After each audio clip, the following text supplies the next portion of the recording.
स्वागत है बच्चों आप सबका आपके इस चैनल पे जिसका नाम है स्टडी विद फिजिका एकेडमी।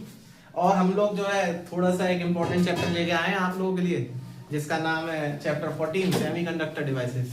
ये मैं क्यों स्पेशली पढ़ा रहा हूँ क्योंकि ये चैप्टर ना one of the important chapter माना जाता है सीबीएसई के पर्सपेक्टिव से। क्यों?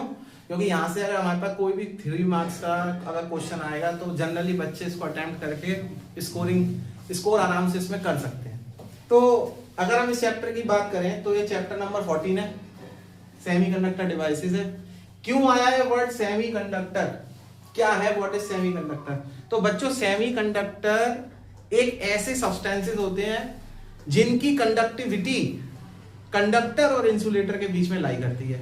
तो मैं यही बात लिख रहा हूं, दीज आर दो सब्सटेंसेस। अगर मैं सेमीकंडक्टर की बात करूं, सेमीकंडक्टर की मैं बात करूं तो दीज आर दो सब्सटेंसेस जिसकी conductivity whose conductivity lies between conductor and insulator। Conductor और इंसुलेटर्स के बीच में इनकी कंडक्टिविटी लाई करती है। अब बात आती है आपको एक वर्ड दिख रहा होगा इसके अंदर डेफिनेशन के अंदर कंडक्टिविटी। तो हम ये पढ़ लेते हैं ये कंडक्टिविटी क्या है। कंडक्टिविटी बच्चों इसको हम लोग यूनिट 2 करंट इलेक्ट्रिसिटी में भी हम डिस्कस करते हैं और इलेक्ट्रिक कंडक्टिविटी को हम लोग डिनोट करते हैं सिग्मा से। और सिग्मा जो होता है वो 1/ρ के बराबर होता है, यानी रेसिप्रोकल ऑफ इलेक्ट्रिकल रेजिस्टिविटी होता है। It is reciprocal of electrical resistivity. आप लोगों ने पढ़ा होगा रेजिस्टिविटी हम कैसे कैलकुलेट करते थे जब रेजिस्टेंस का कॉन्सेप्ट पढ़ते थे। तो रेजिस्टेंस कैसे पढ़ते थे? रो एल बाय ए से।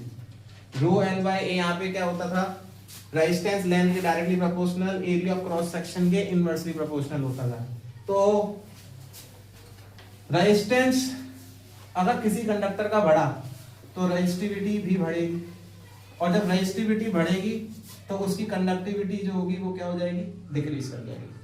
तो हमें पता होना चाहिए सबसे पहली चीज कि सेमीकंडक्टर क्या है। ऐसे सब्सटेंसेस होते हैं जिनकी कंडक्टिविटी कंडक्टर और इंसुलेटर के बीच में लाई करती है।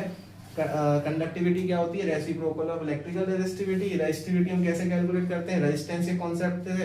रेजिस्टेंस का कॉन्सेप्ट क्या कहता है कि रेजिस्टेंस जो है डायरेक्टली प्रोपोर्शनल होता है length of the conductor, inversely proportional होता है एरिया ऑफ क्रॉस सेक्शन में।